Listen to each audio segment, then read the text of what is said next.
Welcome to the hottest real estate topics on the planet, keeping you up to date with all the creative ways to buy and sell real estate without bank qualifying, so anyone can build real income starting today. Here is another great show with Dealmaker Bill and Pete the Rookie.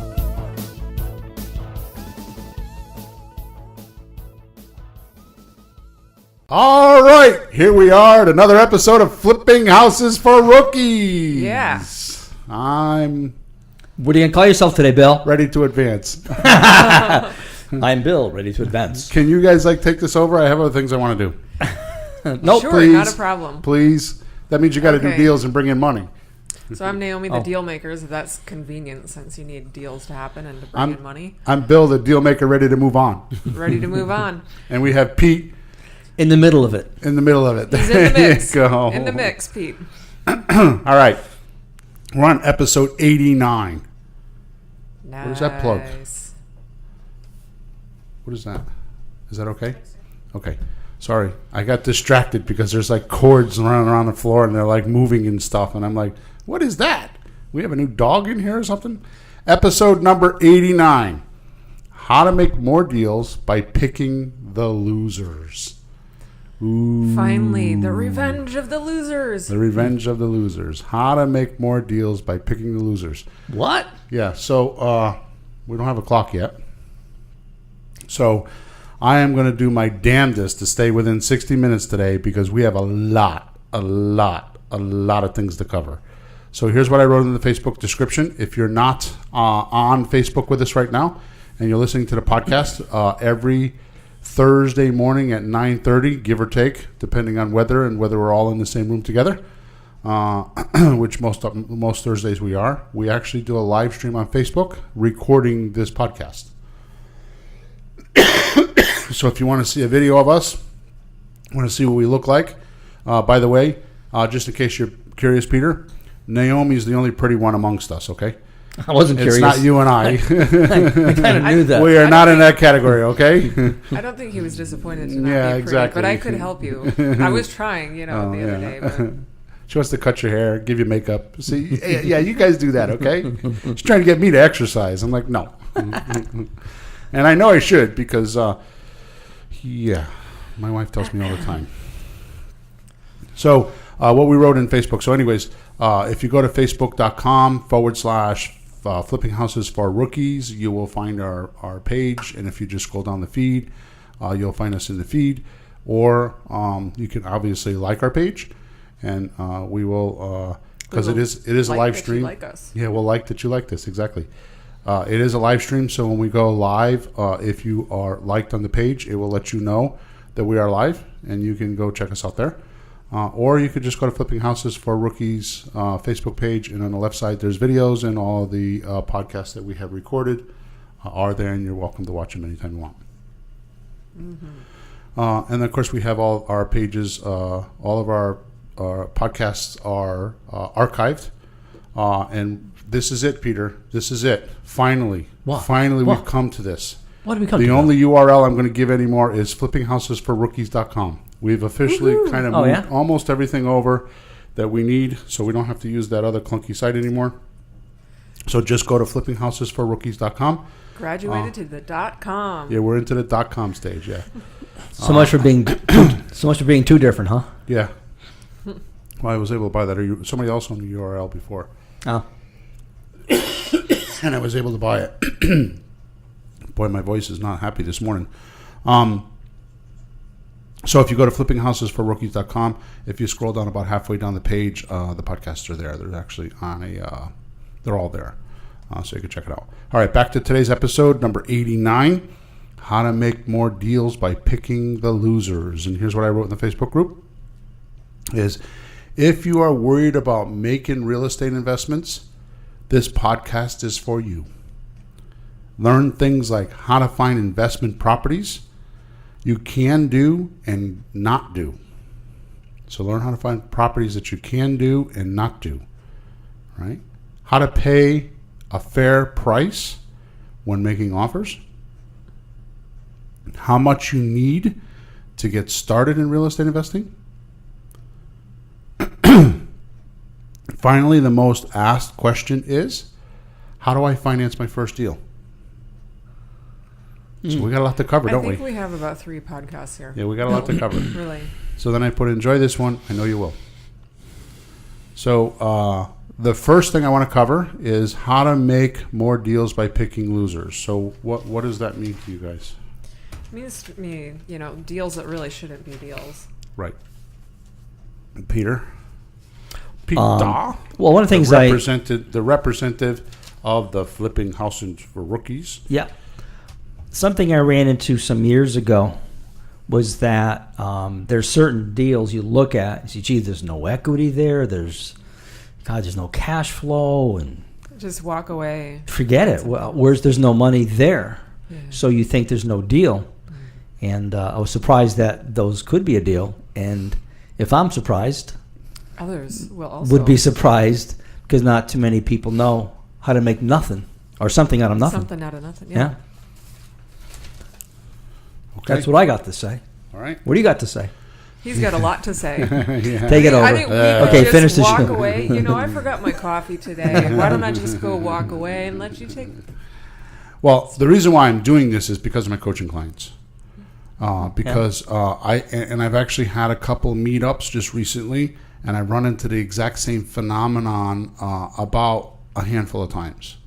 And the phenomenon is this: well, Bill, you tell us we can do. It doesn't matter what their numbers are. We can do a deal, right? Which is true. I mean, to rattle through the 7 deals, which we haven't talked about in a while, and purposely we haven't talked about them because I don't want people getting too confused. But the 7 deals are: A is a slot deal, which is 100% loan to value, no equity. That's right? a loser deal. That's number 1. Yeah, and that's not a loser deal. That's a good deal. I know, but usually people They usually think that's I'm perceived just as saying, a loser would you, deal. Go like, If you don't know how to do it, loser. yeah, if you don't know how to do it, then people will throw those deals into the trash can, and we can actually make those deals. Yeah. Okay, so number 2 is an option deal, where if its loan to value is 90% and they have 10% worth of equity, we can do that. And then we have after that, number 3 is a lease option deal, where if they have 85% lease, do this again, doing this without reading my notes. So number 3 is a lease option, where if they have 85% loan to value ratio and 15% worth of equity, we can control the house or buy the property from them. Number 4 is a getting the deed deal, or its nickname is subject to, which has 80% loan to value ratio and 20% equity. Number 5, sorry for my voice this morning. Number 5 is a rehab retail deal. That's much like A&E teaches you on how to flip houses.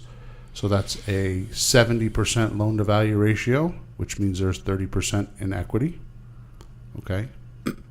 Number 6 is a wholesale deal, which is 60% loan to value, 40% equity.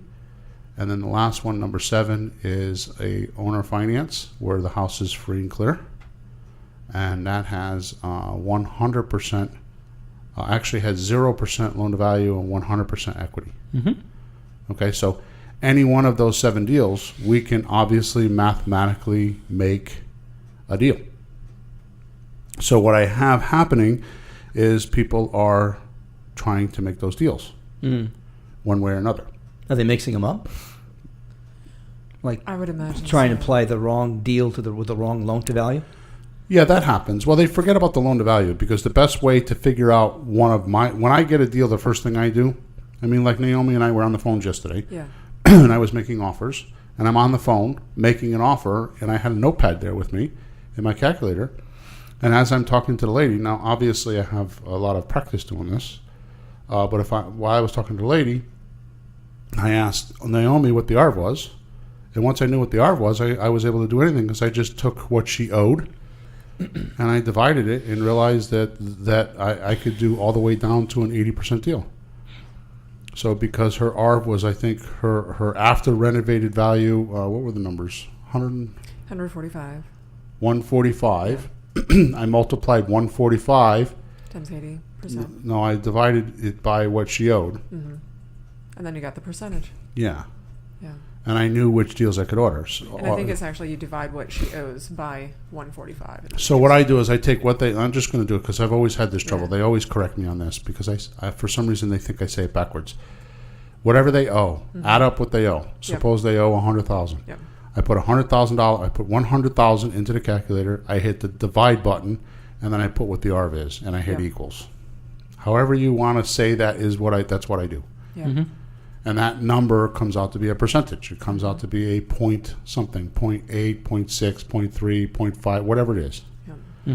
And then I know anything above that. So in this particular case, I had like 78% or whatever it was.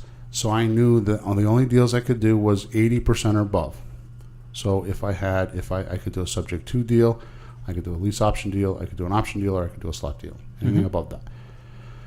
Okay, so we have videos. If you go to flippinghouses4rookies.club, you can... .com? Yeah, wow, thank you. Flippinghouses4rookies.com. There's actually a free report. You just put your email address in there, and you can get a free report, and it shows you these 7 deals. Okay, and you can figure it out. So that's not the point that I'm trying to make here. The point that I'm trying to make is all that's really classy stuff. I mean, that's what kind of has made us who we are now. That's what we talked about for 80-something podcasts. Okay. Plus everything before that too. Yeah, totally. Like first day. You know, funny thing is, if people don't understand that, if they don't have that data, Right. how are you thinking? Right. You look at a deal, how are you thinking? I've seen people go, well, how much it costs to renovate, and how much would it cost me, and how much would I have left? Is that worth it? They're just making each deal up as they go. Exactly. Right. They don't have the percentages to go on. There's no system. Right. So, you know, that's going to make you nervous because you don't know what you're following. Yeah. So of course people are nervous. No. Right. So all that does for me is let me know what my options are. Really what has to happen is the presentation pack that we do, okay, which pretty much lets people know that there's a cost to sell their house. And then we figure out what the cost to sell is.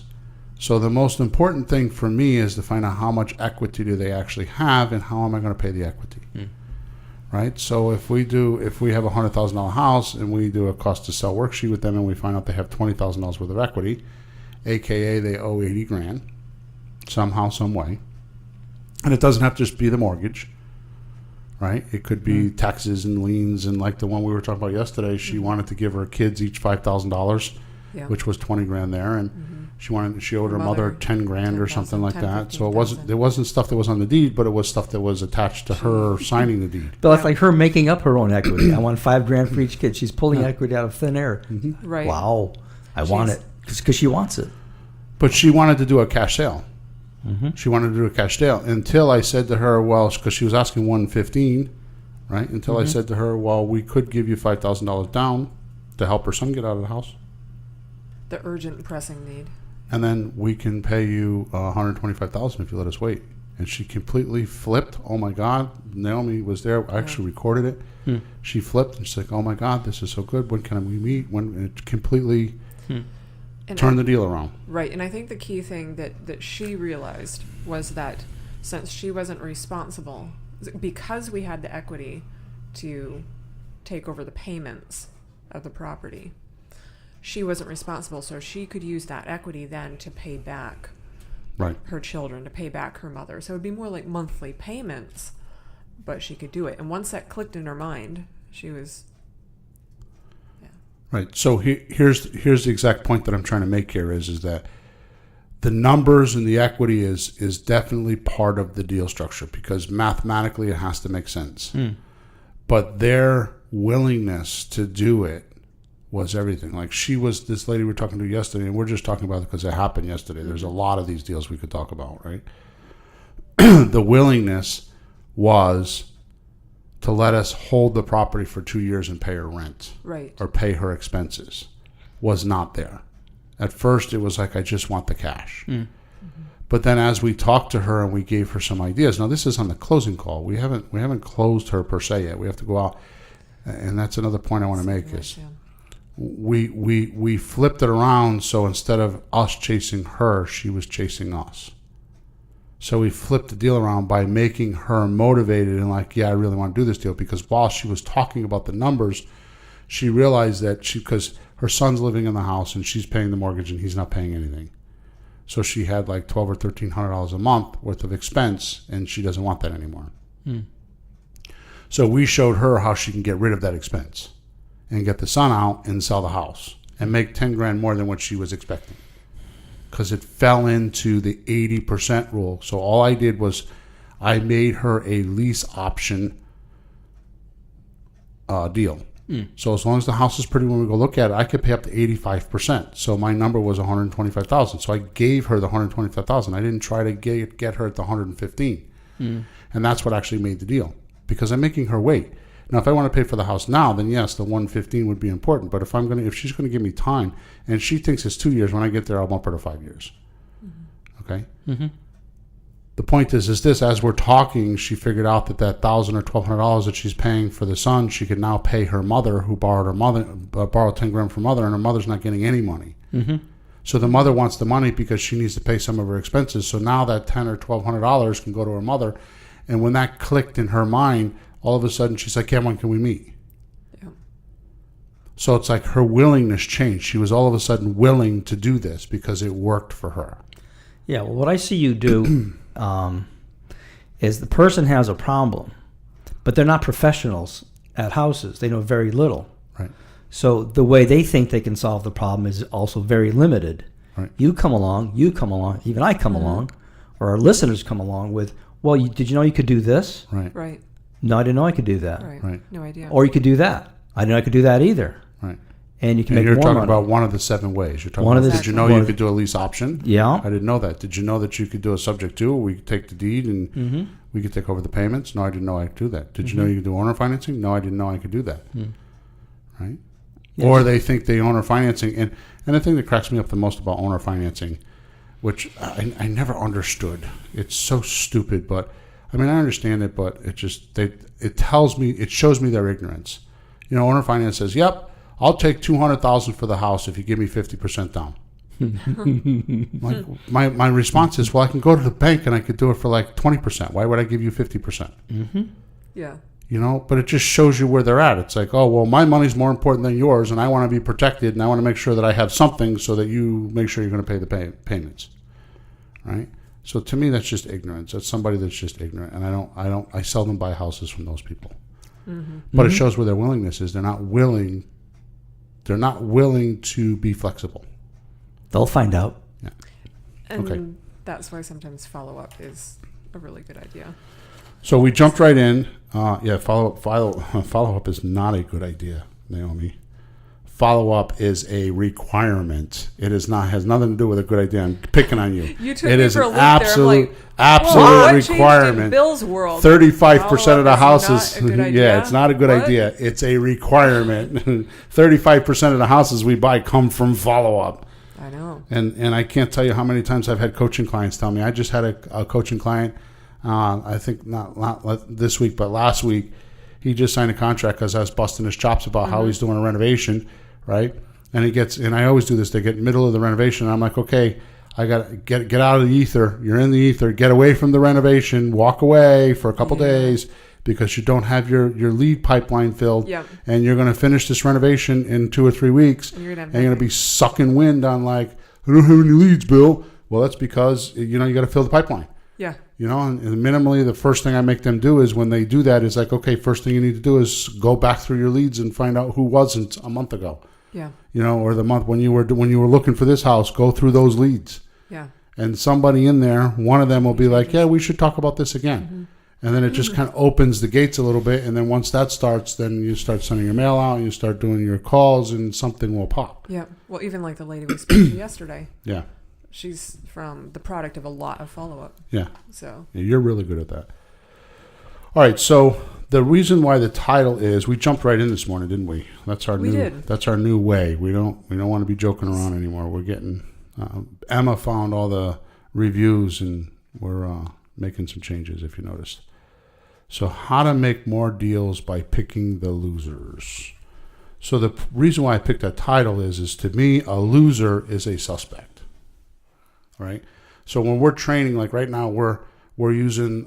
We obviously I still do letters, although I haven't done them in a few weeks. But I still do letters, and as soon as the summer comes, Peter will start doing signs again. Right, so we're still doing that stuff. As soon as the snow leaves, I'll do signs. As soon as the snow leaves, yeah. As soon as I can.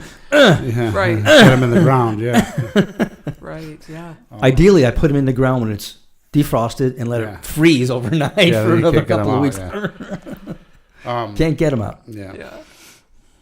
But we've had tremendous success with for sale by owners, calling for sale by owners, and that's for an exact reason, which we will talk about here pretty soon. And when I train, or when I have you, I should say at this point, train an opening caller, it sounds backwards, but it's so not backwards when you understand it fully. And I want to spend 2 minutes and explain this to our listeners. The purpose, or the valuable final product, or the valuable final product means the product that's completed that's valuable to somebody else. So you, as the closing caller, feel that the thing that's most valuable to you is someone that is willing to talk about flexibility. Right. They're willing to receive payments until we can pay them off.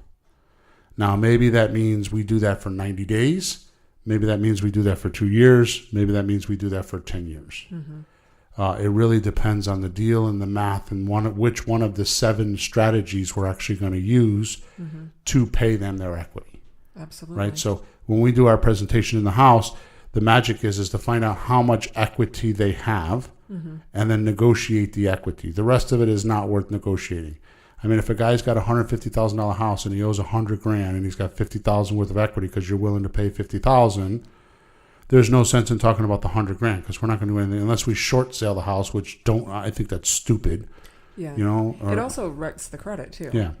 I think a lot of people don't realize a short sale is about as bad as a foreclosure going through. Right. And credit wise, I mean, even a bankruptcy looks better than a short sale. I mean, you can get a loan from a bank faster. Yeah, I just don't want to do that. So put anyway, that just closer to your mouth. Just bend it in. Yeah. Yeah. There you go. So I don't want to do that. So the point that I'm trying to make is that the $100,000 is non-negotiable. If they owe the $100,000, whether it's for taxes or mortgage or whatever it is, they owe the $100,000. So the only part that the owner can actually negotiate is his portion of the deal, which is the equity. So once we do the presentation and we actually do the cost to sell worksheet and we actually break it down to find out, okay, he's got $50,000 worth of equity because I'm willing to pay $150,000. right. So how are we going to give him that equity? Are we going to do that in monthly payments? You know, are we going to do that? Are we going to pay him in full? Right. So we're going to pay him in the next 30 days. Well, let's go through the list. Are we going to pay him in the next 30 days?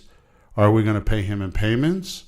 Are we going to pay him in payments for 2 years, for 5 years, for 10 years? And obviously, the longer we go, the more we can pay. The more we can reward him. Right. I mean, it's almost like this dial. Yeah. You know, the more time, the more money. Right. The less time, the closer it gets to a cash deal. Right. And when it's close to the cash deal numbers, as the numbers that that's like 60% Right. of the. Right. Yeah. So that's what we're looking at. Okay. So when the opening caller is doing the calls, their product to you. Can they wait? Yeah. Can okay. they wait? So here's the problem, though, because the opening callers are not trained like we are, and we don't That's want to spend true. the time to train them. So what I say is the opening caller's valuable final product is to whack the suspects. So the opening caller's looking for suspects. Yeah. Right. So thus the title that I'm talking about here, right? How to make more deals by picking the losers. If you pick the losers and get rid of them, then what surfaces to the top? The winners. The winners, right? Because you've had somebody weed through the losers for you. So you've gotten rid of the suspects. Yeah. So what happens is, I wrote something here. In fact, I'm going to read it. The essence of it. So I should probably put this up online. Yeah, what is that, Bill? It's something I wrote called The Art of Finding the Best Real Estate Deal Possible. Yeah, don't share that. It's an article. I think it's 6 or 7 pages. I'll probably make it a post here pretty soon. Reading. Yeah, I made this for my opening callers. This is something, and it's actually it's in the course. the new course on how to buy real estate without a loan. It's in that course. It's probably, I wrote it for my opening callers, but then realized it was a little too heavy, so I put it in the course. All right, so the suspect. Here is me talking about the suspect. I'm just going to read it, all right? I start off with, oh boy, because that's how I feel about him. You will know this person right off the bat. They are unmotivated and will completely waste your time. These are folks that only want full price and all cash. Don't get this confused with someone who wants full price and will accept terms. The suspect part is they want all cash now without being open to listening to your terms deal offer. You will know these folks. Oh, I don't know if I could say this on the radio, but here we go. Bleep. This is what I wrote. Yeah. You will know these life-sucking, motivation-killing, waste-of-time people because they say things like, oh, we wouldn't do anything like that. We don't need to sell. These are things they would say. We aren't in a hurry to sell. We can carry the cost until we sell. Right? We've had plenty of those lately. I've heard those. We need all the money now so we can blah, blah, blah. Right? Go on vacation, buy an RV, pay my kids college, Which whatever. there's right? ways to work that too. Yeah, But, totally. you know. If you can't give me what I want, I'll call a realtor. Good luck. The best to you. That's what we tell them. Another one is, how did you get my information? That's a big one. When That's they a say, big how'd one. you get my information? They started off with the wrong foot on this yellow brick road, and they're not going to meet the odds. I can promise you that. And then I'm not interested in a terms deal. Some of them will just say that because we ask them if they want to do a terms purchase, and they'll say we're not interested in a terms deal because part of the for sale by owner script is a description of the terms deal, which, by the way, you can get at Flipping Houses. Oh, hang on. Do we have a new URL for that, Emma? We do have a new URL for that, yes. For the, we still have to use the .club site to do that? For what? For the script, FSBO script? No. Okay, what is it? .com/fishbowl script. Okay, so, yay, Emma! FlippingHousesForRookies.com/FSBO script. You know what? You gave me a list of all those URLs. I don't know where the hell they are. Okay, I'll have to find them later. Oh, you didn't? Oh, that's what we got. That's the problem. Maybe he asked for the list and it never came. Completely diverted here. No, she's got it. So it's FlippingHousesForRookies.com/FSBO script. FSBO script. Okay. Yeah. Okay. All right. So you can find that there. So on there, it describes what a terms deal is. So they'll say, I'm not interested in a terms deal, right? They won't. Here's another one. They won't give you what they owe on the mortgage or what they pay for monthly payments. That's a very good indicator that they're a suspect.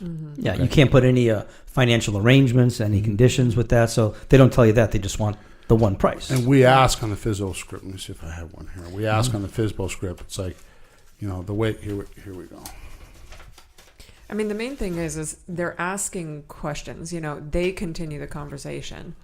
You know, you ask them, are you interested in a terms purchase? Right. Rather than them saying, oh, no, I don't think so. You know, they're, oh, well, what's a terms purchase? And they keep it going. There was another appointment that Bill and I went out on last week. And, you know, the man, he kept it going. He was chasing us. And he was trying not to. He's trying to pretend not to, but... Right, yeah. It's just like they keep the it conversation oozed going. forward. Yeah, he's talking to Right. us and keeping us there to just ooze forward. Right. So on the script, it says, you know, a lot of times it works out best by doing something with the financing. You have a mortgage on the house, right? So we walk them right into. So I'll say it again. You know, a lot of times it works best by doing something with the financing. You have a mortgage on the house, right? And if they're not willing to give you that information, that's like right up front. That's the first couple minutes you're on the phone with them with the script, right? Yeah, it's like none of your business. Just give me my money. Don't ask any questions. Right. Go away. Right. Just give me what I want. I don't care what you want. Right. But they don't say that part out loud. Yeah. Well, That's the no, and intention. they have the prerogative to not care what we want. You know, who's Exactly. to say what? But what they don't. should care What they don't understand is we could actually we help could them. actually give them what they want. Right. So, Right. So I go on, in this article with, unfortunately, these are the vast majority of the people you'll be talking to. But if you don't identify them early on and get out fast, they will eat you alive, which is true. I can't tell you how many coaching clients have run into this. Yeah, they waste their time. Yeah, they'll have like 4 suspects that they're working on, and they'll be stressing out. It's like, not your guy, man. Not your guy. We even had that, like we have in a WhatsApp with all the coaching clients, which is active as crazy lately. But one of the guys was talking about a hard money guy, and he was a suspect, and we all jumped on that because, the dude says that real estate's not a good investment. Yeah, well, sometimes you wake up in the morning and the house isn't there anymore. They just walk away. I know. They just disappear. Walked away. We lost it. All right, so let's go back to the article. But if you don't identify them early on, you get out fast, they will eat you alive. They will waste your time, suck all your energy without a result, kill any motivation you might have for doing this business, make you believe you are borderline insane for asking your questions or terms, and cause you to almost want to quit the business. So if you had thoughts like you can't do real estate investing, or you feel like it isn't working and maybe you should just do something else, you have too many suspects talking to you. You need to learn how to find motivated sellers and talk to them more often. What I do with these suspect callers is move them off into my follow-up system. See, I spend money to find the lead. And I know that life has a way of changing situations with things like divorce, death, loss of a job, etc. And I have already built some rapport with them, so why not hang in the background in case something happens? I tend to do a soft touch with them at least once per quarter. This is a simple phone call or email to see if they have sold the house yet. That's it. So the point is if you are going to succeed in real estate, you need to find the losers. You need to find them and know what to do with them. A, find them and identify them. This is a loser, aka a suspect. B, put them into the follow-up system and know that time changes everything. I mean, I haven't told the story in a while, Peter, because it's just hasn't come up. But I figured that out when I was in a house one time in Meriden. The guy was as big as I am, and I'm a big guy, right? And he practically threw me out of his house because he didn't like my offer. And back then I didn't have all 7 deals. I was just doing like 2 or 3 deals. I mean, my forte was subject to. I mean, I pitched a subject to, and I had this crazy way of doing math. I don't even know how I did it. Crazy. Before the 7 offers? It was before the 7 Before offers. loan to value? What was your crazy way of doing math? So what I would do is, and I shouldn't talk about this because I'm going to get questions on it, but so it's like, okay, so the guy had a $200,000 house. Okay, so I knew pay 80%. 80% of $200,000 is $160, but he owes $120. So there's $40,000 worth of equity between what I want to pay and what he wants to pay, right? What he owes. So, which is the definition of equity. So we'd start. Well, I want 10 grand to move. I'll sell you the house for the 120 grand, but I want 10 grand to move. So what I did is I take the 10 grand and I would double it and take it off the price of the house. So instead of paying 160, I now would pay 140. You see what I'm saying? Oh, yeah. So he wanted 160 originally. I think he said 120, but he wanted the whole 120 is what he owes. Yeah. I could pay 160 because it was 80% of 200. And that's what he wanted, And he wants 160. 10,000. Well, he doesn't. Yeah, It's a give and take thing. Yeah. Well, I'll give you 10,000. However, now I'm only going to give you 120,000 of that. So he owes 120. If he wanted 10 grand walk-in money, I would only pay 140. So that means I would give him a $10,000 check and a $10,000 note. But I'd only pay him 140 because he wanted the 10 grand. I bought a lot of houses like that. I don't even know where I came up with that. It's just something that it was I think it was Richard Roop, to be honest with you. I don't know where I came up with that, but I was ballsy enough to do it, and I was doing it. And the 10 grand was just a note. You didn't give it to him. Did you give the 10 grand up front? No, if he wanted 10 grand cash for moving, I would double that number and take it off the price of my house. Right, but you gave him the 10 grand. But I would give him the 10 grand when he moved, and then give him a $10,000 note. And then go back and negotiate the note a year later and try to get that down to 2 or 3 grand if I could. Okay.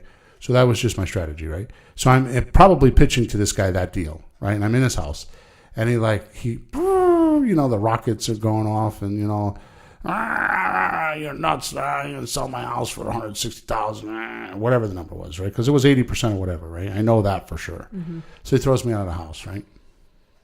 So whatever. That doesn't happen often. He was just a hothead, So it's like whatever, My feeling is if you don't get a few of those, you're not doing a good job. Because honest to God, if you're not making a number that makes you squirm or embarrassed, you're not doing your job. I mean, I've been doing this. I've made over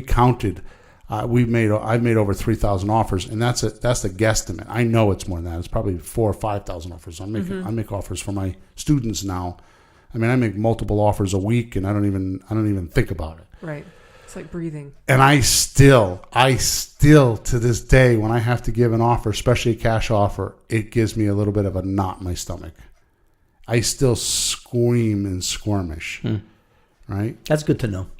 Honestly, it just doesn't go away. It is good to know. Doesn't go away. You think, gee, I'm doing something wrong. It feels wrong. No, that's it's normal. at least where you got to start. Yeah. Mm-hmm. You can't start too high. And if you don't have that in your stomach, you don't have that happen, you're too high. Mm-hmm. You're not getting you could get a better deal. Mm-hmm. It has to be uncomfortable. Right? So anyways, get back to this story. So what happens was, I leave and whatever, I'm just kind of like laughing about it. I think the guy's my acquisition manager's name was Chin at the time. We were kind of like laughing about it, right? So off we go.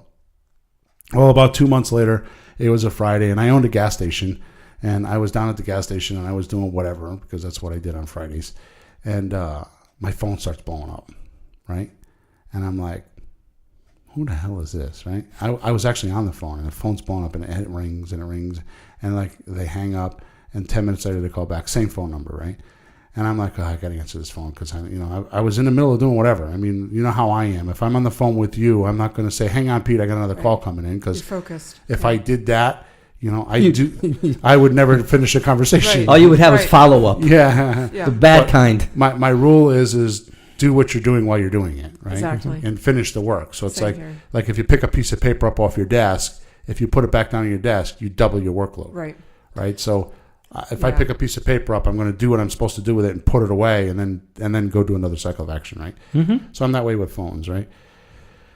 I finally get the guy back on the phone, and he's like, "You remember me?" And I'm like, "Oh, the hothead." I thought he was going to like bitch me out again because it got re-stimulated or something. He's like, "That offer still stand?" I'm like, "Yeah, but I don't remember what it was, right?" I'm thinking to myself, how many offers I made between now and then, right? I'm like, "Yeah, we could." Well, I don't, and I'm like this. I'm like, yeah, and I finally spit out of my house. Well, I have to look at the house again to make sure it's, make sure we can still do the same thing. It just kind of, I didn't even know. It just kind of came to my head because I had to figure something out, right? Long story short, he came home on Friday night, found his wife in bed with his best friend, and the house was for sale on Monday morning. Wow. So, time changes everything. And he was a hothead. He's one of those guys that I wouldn't, if I was his friend, I wouldn't sleep with his wife because this son bitch probably had guns and cannons and shit. He was a hothead. He'd probably burn my house down. You know what I mean? He was a hothead. In case you haven't got it, he was a hothead. Yeah. So it's true. Wives buy houses. Wives also sell houses. Yeah, exactly. You got to influence the wife. Well, in this case, somebody influenced her for me. The point is that time changes everything. So, follow up is pretty important. All right, so I think we've covered probably half of the show just on how to make more deals by picking losers. So the point is that I've emphasized, and I want to just say it one more time, that the best thing you could do is find suspects. The best thing you can do, the two best things that you could do, in other words, the best thing, meaning it's a double bester, is get somebody else to make those calls for you. Because the most important thing that you could do as the closing caller is keep your head clean and not have that infestation of a suspect so that you have back off on making the offer. Yeah. Right? So if you're talking to a lot of suspects and then you start getting this desperation mindset, and you can't have that when you're making offers. Right. Yeah, you're also hearing a lot of no's, and you're thinking no yourself. You might be thinking oh gosh, no. how can I make this work? And, and sometimes you might compromise things. Yeah, they're going to say no. Exactly. Before you even ask the question. Yeah, that's in your head though. Yeah, that's what I'm saying. Yeah, one of the lessons I learned is life says no a lot. Life says no to you enough as it is. Don't say no to yourself. Right. Don't do it to yourself. Don't let that voice come in. There's enough real ones. That's right. So one of the shows that I'm going to, and I haven't figured out how to name it. I think it's anyways, it's about a skeleton. I know that. I got it written down in my notebook. Right, how to make the skeleton dance or something like that is what I'm going to talk about. Well, sounds good so far. Sounds amazing. So, anyways, the point is don't be needy. Mm-hmm. That's the point. Don't be needy. Mm-hmm. Right. Mm-hmm. So don't like have to have it. Mm-hmm. You know what I mean? And that's what you're saying. Well, you have to have some patience to go through enough phone calls to find the real the prospect. When you find them, they are different. Right. They actually talk to you. They don't say no to everything. They say yes to almost everything or everything. They keep the conversation You going. can hear it different. The last few houses we bought, I heard it a mile away. Like the last two said, we're buying that. I just knew it. We bought the two that you and I are working on. Yeah. You could hear it. Mm-hmm. So why waste your time arguing with a suspect, right, or calling them and just wasting your time? Yeah. So I think we've just answered the question. Learn things like how to find investment properties you can do and not do. So the way to do that is to figure out the prospect and the suspect. Mm-hmm. Because at the bottom of the equation, if you would, is it's only going to equal out if the person's willing to sign the documents that you need them to sign. Mm-hmm. And the only way they're coming to the table, even if you hold a gun to their head, they're coming back at you once the gun goes away. The only way they're coming to the table is if they're willing to do it. Yeah, they have. And that's why I say willingness, because I kind of changed the word with the ness. But so they're willing to like do what it takes because they're there. So in my head, I envision, you know how like you go to a bar and you have one of those tables where you stand up and put your drinks on it? Mm-hmm. You know what I'm talking about? Yeah, those tall tables. Like a tall, like sometimes there's the 4 feet. big chairs you could sit at them or just stand at it. Yeah, so in my head, I envision a table like that. And it's like everybody comes to the table for, 15 minutes or half an hour, kind of like a staff meeting, right? They come to the table and it's like there's a big pile of cash in the middle and everybody gets their part. It's like, like all the thugs come in and it's like, yeah, that job went off really good. Yeah. Okay, here's your cut. Right? That's how I vision in my head. You know what I mean? Not with thugs, but what goes on? Which thug am I? I would like to know. The one that breaks fingers. That's right. Well, you're not the redhead. We already decided that. You're not the redhead. Definitely not. Wrong. Oh, for boy. that. Yeah. You're the one that breaks the fingers. Finger breaker. Yeah, finger breaker. The point is, everybody comes to the table. And then they leave. But what made them come there at that exact time, right? And in an exact place? What made them do that? Who forced them to come there? And the money on the table, in the middle of the table, was a magnet that sucked them there. Mm-hmm. Because they were getting what they wanted when they showed up at that exact time, at that exact moment. And it was the only thing they could think about for like a week or 2 weeks or a month. It's like they completely evolved their entire life around this appointment to show up at that table. And when you have that, you've got a good deal. That's why I came up with the most important thing, which we're going to move on here, is how to buy at a fair price when making offers. Nope, that's not it. How much do you need when you get started? So anyways, the point that I'm making here is that if you find the right person at the right time with the right offer, you have a deal. Mm. So the entire process is, and I talked about this with a coaching client yesterday, as a matter of fact, the thing that I like to bring to the table for you, for the listener, is this. If there's anything that I can give you out of 89 podcasts, because that's where we're at, is number 89, is this. Just get this one concept and you'll realize why I'm different. I'm different for this one reason. Because I absolutely, totally believe that I am not chasing a seller. I don't do it. I do. You give me, like, my buddy gave me a name the other day and I gave it to you. He had some house in Brantford and he asked me about it at the meetup yesterday. He's like, did you call my neighbor? She's really motivated. Yeah. Yeah. I checked with Naomi and it's like, we can only see her Monday afternoon at 5:00. And I'm like, I can't do that because I do my coaching calls. I mean, these people pay me thousands and thousands of dollars to be on this call. I'm not going to go make an offer. Mm-hmm. Well, she only had that one time period to see me, and we didn't do it. When Naomi called back, she listed it with a realtor and had an attitude. So it always happens. So that's why I don't chase sellers. What I do is I cast my net out there. I let them know what I do and how I can help in my marketing, and they chase me. That is absolutely, positively my magic potion. If you're going to drink my Kool-Aid, that's the Kool-Aid you should drink. Is that we do not chase sellers. They chase us. And when you understand what we know, and I mean not just me at this point, all you people listening right now, if you understand that there's 7 ways to do deals, and we can solve their problems for real. And you can actually envision this table that I'm talking about, where you come to the table and everybody gets what they want, and you create that atmosphere for them. It's a winner. Mm-hmm. It's a total winner. But not everybody you call is going to be that able. That person. Yeah, that person. Able or willing and have the resources to do the things that they need to do to get that. Mm-hmm. But the ones that you do, Peter, look at that guy, the condo guy. Mm-hmm. Yeah.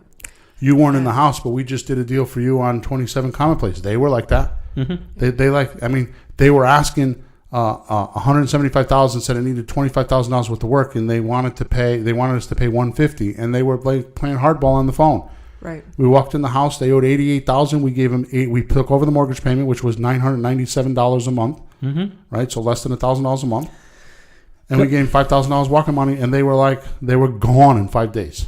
Yeah, but on top of that, I have the success story that they wrote for all 3 of us. Yeah. There's ecstatic. Thank you very, very much. We didn't screw them over when they saw the facts of how all the numbers fell. There's a renovation involved, all that stuff. They had an the number was holding right. costs and things like that. So it did take a little bit of education, but the thing is, they were motivated. They kept the story going versus like this character for 5 p.m. yesterday, right? Where she didn't keep the thing going. You know, she's had a little attitude. One thing I want to clarify though, on sellers chasing you, some people might be confused and, well, why do you call them up? Why do you aren't I chasing them? No, that's casting the net and just simply letting people know that there's a product out there, that you have solutions. So Dan Kennedy made a triangle. Dan Kennedy's a marketing guy. Made a triangle, and he called it the 3 M's. Mm-hmm. Right? So it's message, market, and media. Yeah. Okay, so the most important thing we could do is deliver the correct message to the correct market. Yeah. Right? So if you have Woodstock, for example, right? If you were selling water in Woodstock, you had a correct message to market, because these full of people back then came to this concert, and there were so many people, they didn't know they were going to be there for 2 days and didn't bring food and water. Right. Hey, we brought half a jug of water. Yeah. 4 hot dogs and 3 buns. And it didn't last 2 days because they got stuck in there in the mud. Yeah, he was there. So nobody knew it was what we went for music. We didn't know it was going to be that. We just showed up and there it was. Right. So the point is, if you had hot dogs, right, the worst possible hot dogs that you could eat, are you going to worry? Is the health food person going to say, "Ew, I don't want a hot dog"? No, they're freaking starving. They need to eat. They're going to eat the hot dog. People were eating mush. Yeah. Right. Hey, we got free mush. Yeah. Line up. Yeah. Wow. Right. And they ran out of mush. They haven't had water all day long and they need water. They're going to pay $8 or $10 for a bottle of water.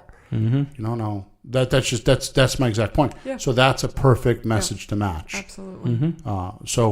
So my point in saying that is that the media we're using right now is calling for sale by owners. Mm-hmm. I mean, the reason why we're calling them is because this person went through the trouble of taking pictures of their house, writing a description, uploading it online. They want somebody to call them and talk to them about their house. Yeah.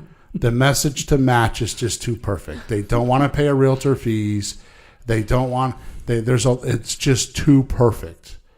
So the media is an assistant. Which, by the way, we've been. If you guys don't think you can do this, I've had a few people use Ask Sunday, AskSunday.com. Yeah. You can hire a virtual assistant there for like 20 hours a month for like $120 or something like that. Yeah. Right. So you can get VAs to do this. I don't use them because I don't like the accents, but there are other ways to do it. There are people that do it and have success doing it. The point is that it's a VA. That's no different. Somebody making a phone call is no different than sending them a letter. Mm-hmm. Right. The point is that it's a message to media match. Mm-hmm. Well, they also started with their own media of putting it out there in a media Right. on the internet. Like, here I am, I want to sell my house. Right. So they initiated it in the first place with some media. Right. So Right. we're responding to that. So, I mean, they're asking to sell their house, and we're responding, yeah, we might do that. Exactly. So, I we mean, we how bad might- is that? we might do that. We might. We don't do it for everybody. Yeah. All right. So Because let's. you're special, Yeah. There you go. we'll consider it. We'll consider it. That's Naomi's famous saying. All right. So how do you pay a fair price when making offers? It's a So lot. I'm gonna give you the magic formula right now on how to pay a fair price for a house. Are you ready? Naomi, Yes, Bill. you have a house for sale. You and I are talking, right? That's right, I do. So here we go. Naomi, Let's go. what would have to happen for me to buy your house today? I need you to pay full price. Okay, good.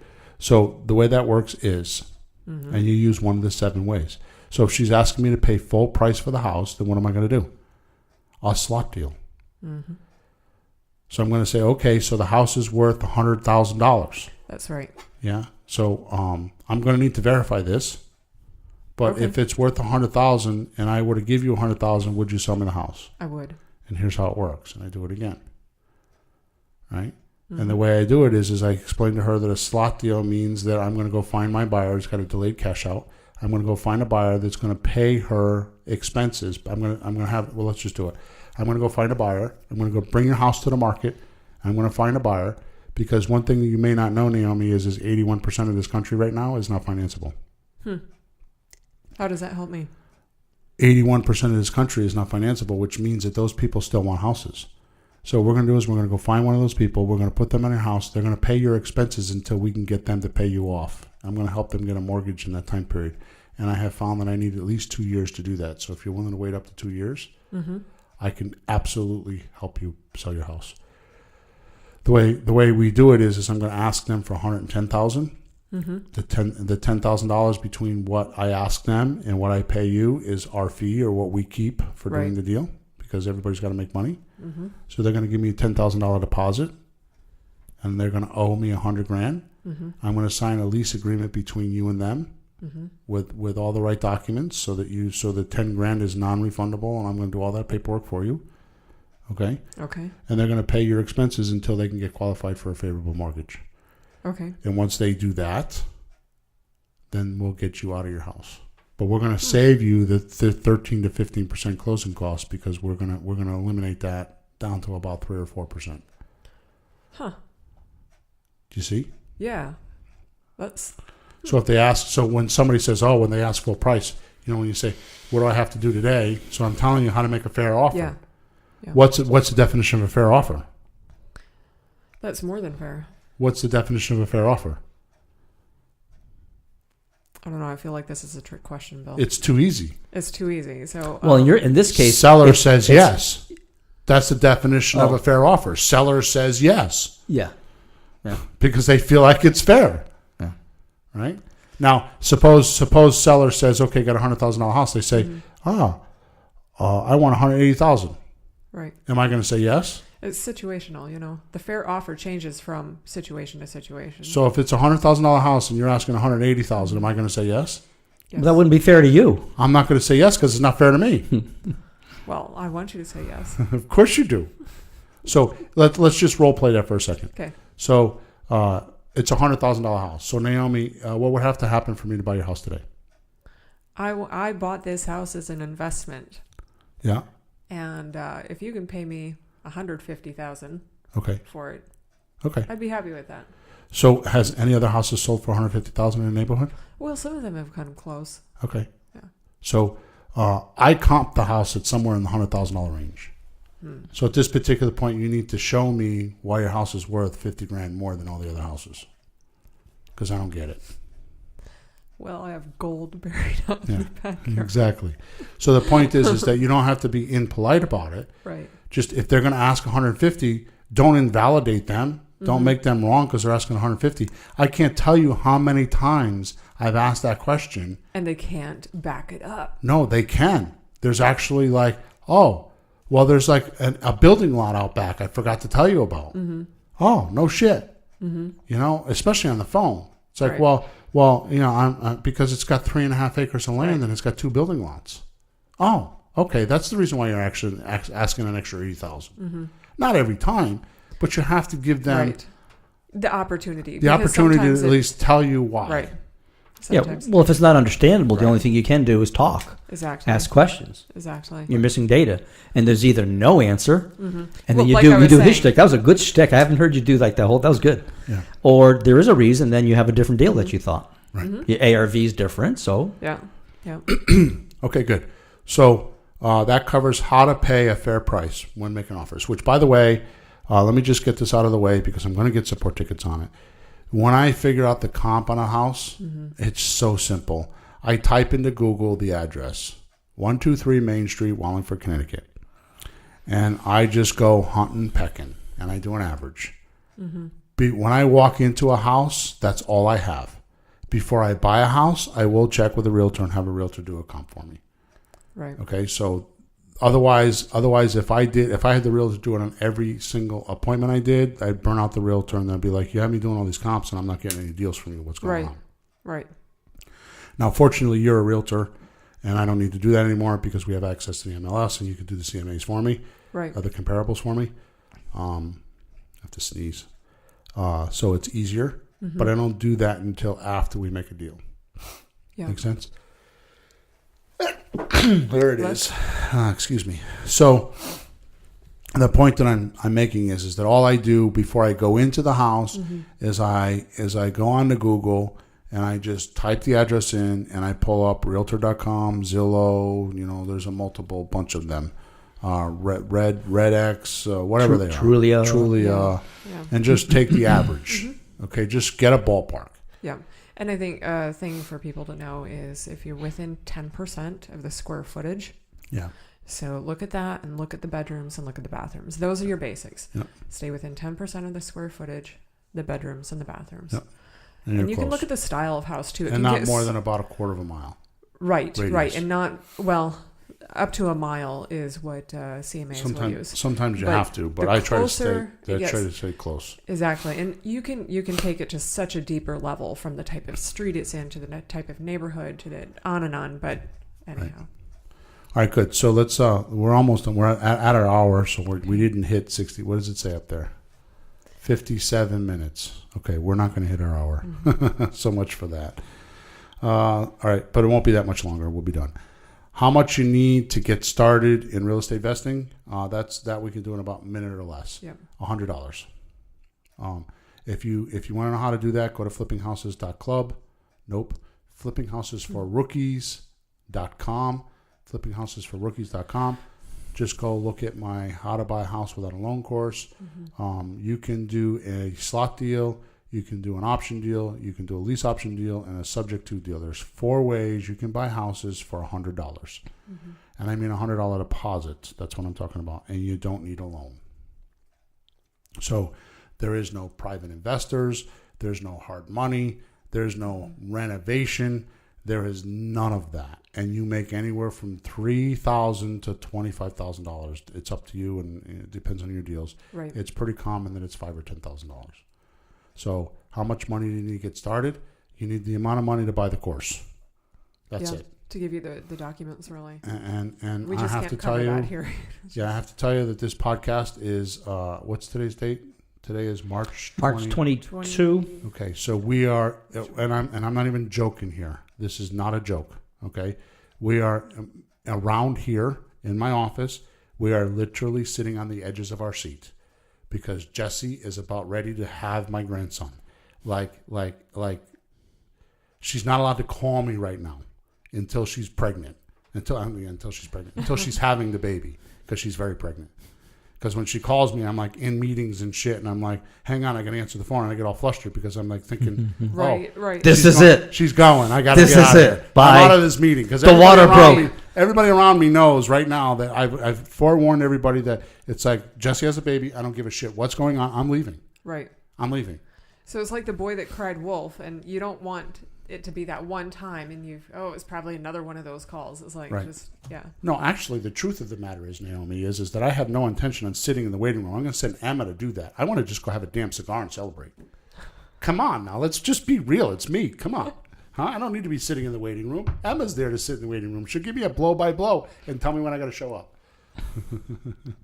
I'm just joking. God bless Emma. Cell phones. No, God bless Jesse for putting up with it. The point is that when Max, who's the name of my new grandchild, is born, the price of my course is going up $200 because that was the deadline. I've been talking about it for months.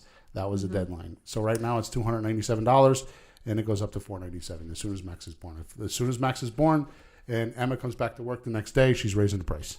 Bill, does that mean you're giving the $200 for every course to Max? I've already done it.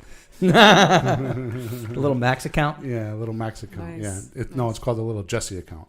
All right, so I'm only doing that because otherwise I'll get a bunch of support tickets like, how do you do this? How do you do that? It's in the course. That's why I made the course. It is very exclusive. I made that course to train my staff members.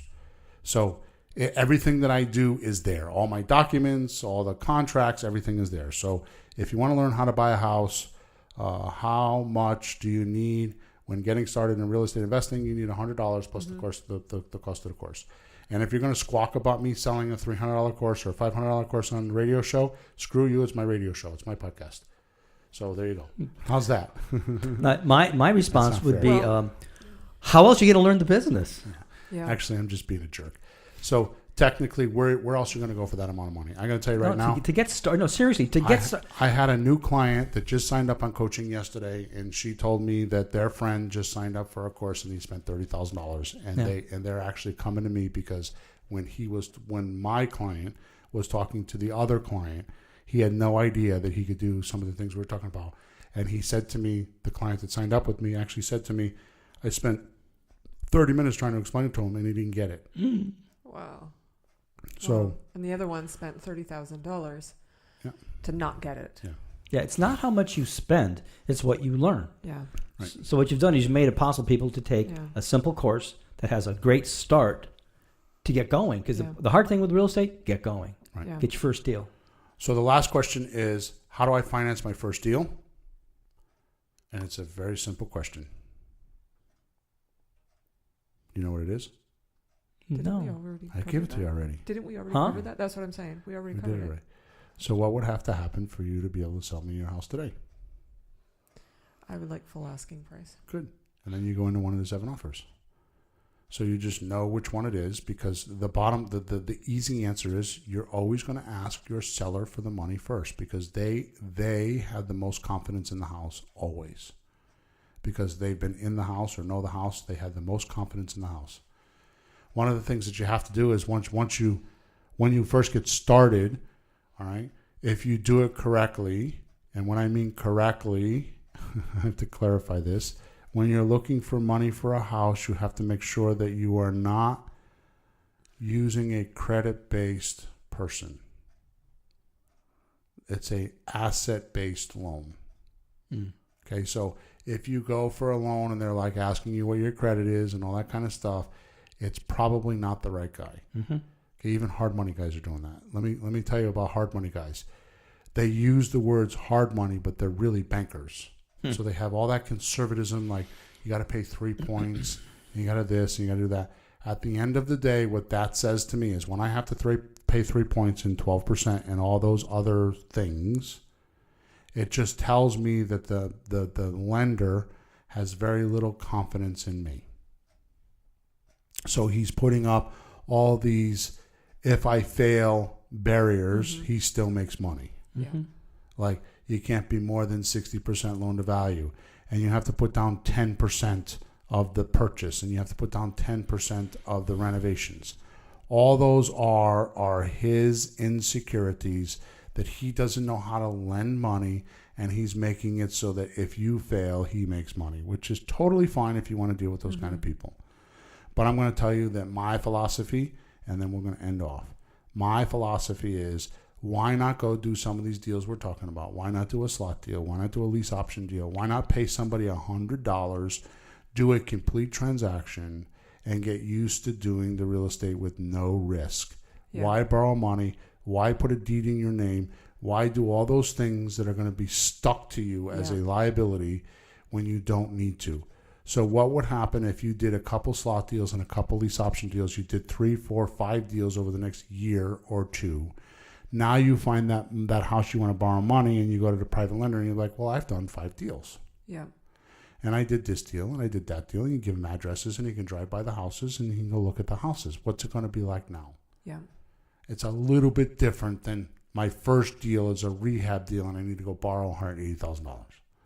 And I get that you've been watching A&E and all the TV shows and it seems all glorified. I'm actually going to write a post about this. I've been thinking about this. I mean, a blog post about this. I've been thinking about this a lot lately, right? Peter and Jesse did a TV show. They had probably 15 hours worth of footage, maybe more. Plus. Right.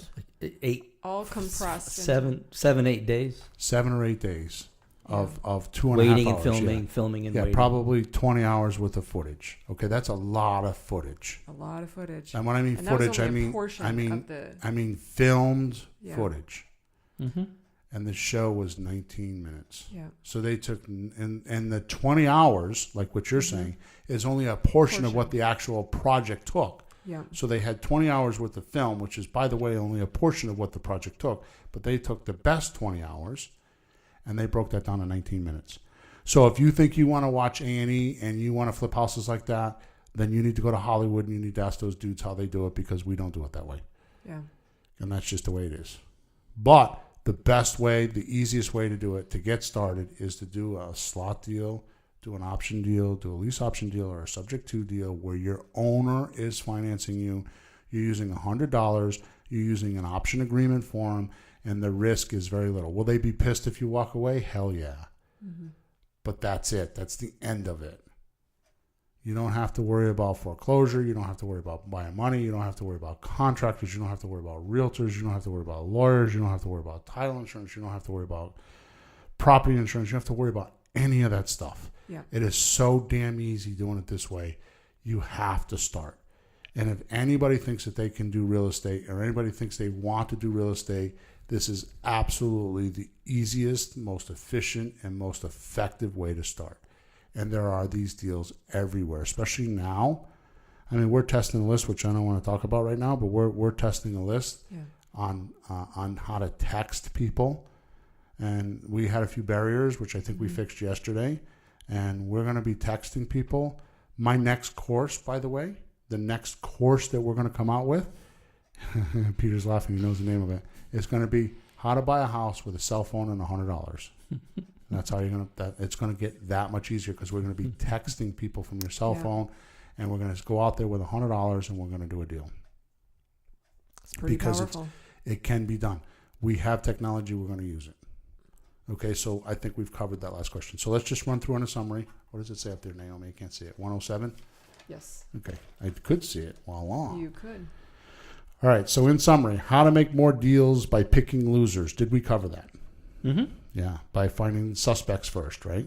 Okay, so if you are worried about making real estate investments, this podcast is for you. Learn things like how to find investment properties you can do and not do. Again, that's finding the prospects and the suspects. We talked most of the show about that, because that is the most important part, right? How to pay a fair price when making offers. We talked about that, because actually the seller is making us an offer, right? And we're saying, yes, we can, or no, we can't. Okay. And to figure out the value of the property, we're going to go onto Google. We talked about that. So we've got that covered. Okay.